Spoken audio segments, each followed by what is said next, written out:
The Bob of a simple pendulum has a mass 40 gram and positive charge this.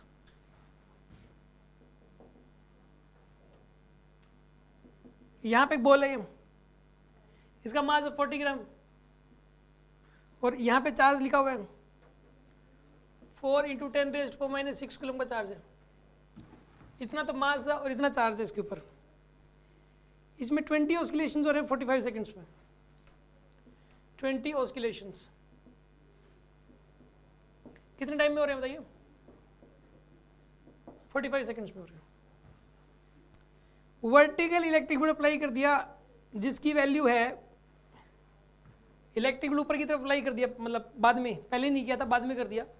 Electric field ऊपर की तरफ apply कर दिया और इलेक्ट्रिक फील्ड दिया हुआ है 2.5 × 10⁴ newton per coulomb. How much time will it take to complete the 20 oscillations? अब 20 ऑस्किलेशन कंप्लीट करने में कितना टाइम लगेगा?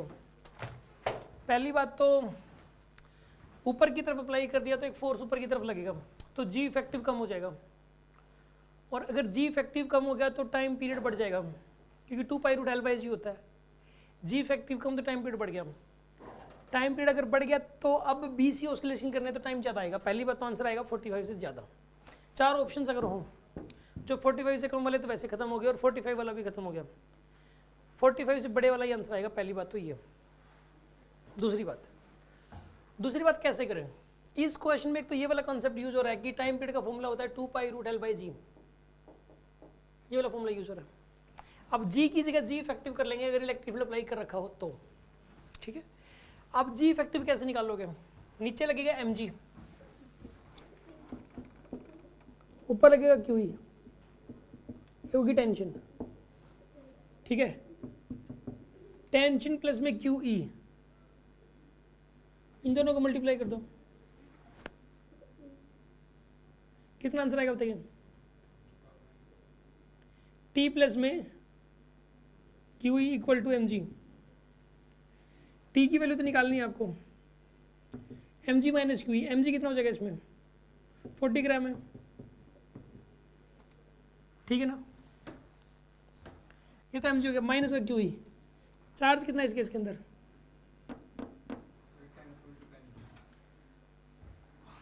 इंटू 10 कर दो आप, माइनस का QE। चार्ज कितना है इसके ऊपर बताइए? चार्ज दे रखा था क्या? ये चार्ज दे रखा आपको 4 × 10⁻⁶ कूलम। 4 × 10⁻⁻⁶ ये चार्ज दे रखा है। इलेक्ट्रिक फील्ड कितना दे रखा है? ये रहा 2.5 × 10⁻⁴।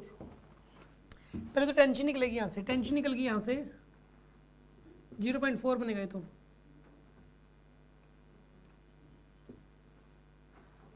ये बनेगा 10,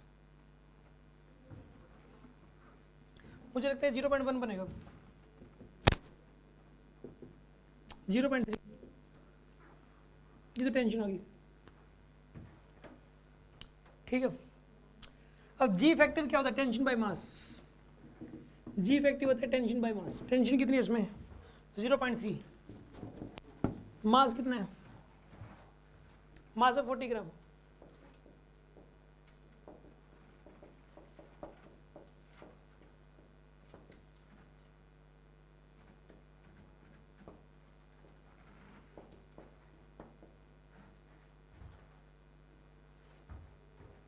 ये आएगा आपके पास 15/2, 7.5। जी इफेक्टिव कम हो जाएगा 10 से। अगर इलेक्ट्रिक फोर्स ऊपर जब लगता है ना तो टेंशन कम हो जाती है, टेंशन कम होने से जी इफेक्टिव कम हो जाता है। तो जी इफेक्टिव की वैल्यू हो जाएगी आपके पास 7.5। पहले टाइम पीरियड था 2π√L/10। अब नया वाला टाइम पीरियड हो गया 2π√L/7.5। ये हो गया टाइम पीरियड। पहले फ्रीक्वेंसी थी 1/2π, फिर फ्रीक्वेंसी होगी, ये आ जाएगी फ्रीक्वेंसी।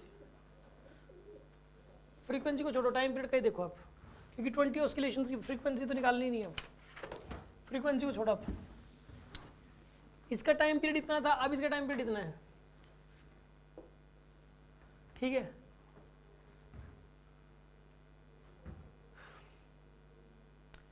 पहले टाइम कितना लग रहा था, ये तो एक चक्कर लगाने का टाइम था, तो 20 चक्कर लगाने का टाइम कितना हो जाएगा, 20 इंटू 2π√L/10, ये हो जाएगा इसके अंदर ये 20 चक्कर लगाने का टाइम पीरियड हो गया, और इसकी वैल्यू पहले कितनी थी, 45 सेकेंड्स। तो आप एक काम करो, इसको लिख सकते हो आप, इसको लिख सकते हो, इसको सोल्व कर लो आप, बस इसको रेशियो ले लो इनका, ठीक है ना।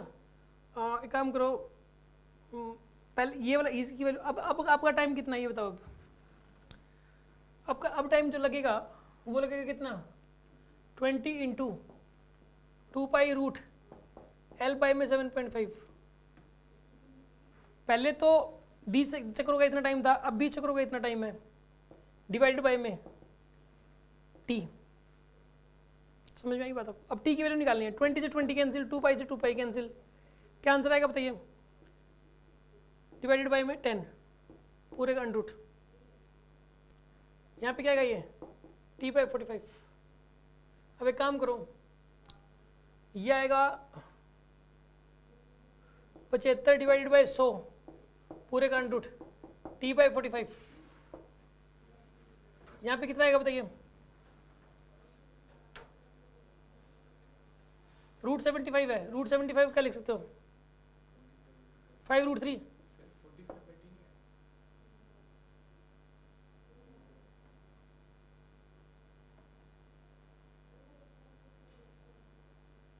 ठीक है, ये 45/t आएगा,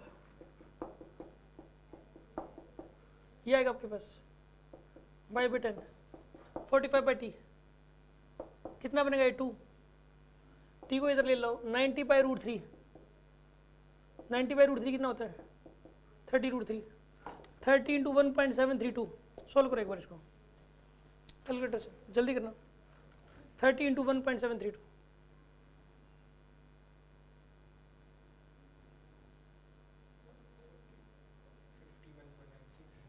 51.96, मैंने पहले ही कहा था इससे ज़्यादा एक आंसर दो। क्वेश्चन नंबर था, क्वेश्चन नंबर कौन सा था इसमें, आंसर 52 है, हमारा क्या है, बस ये आंसर सही है, ठीक है।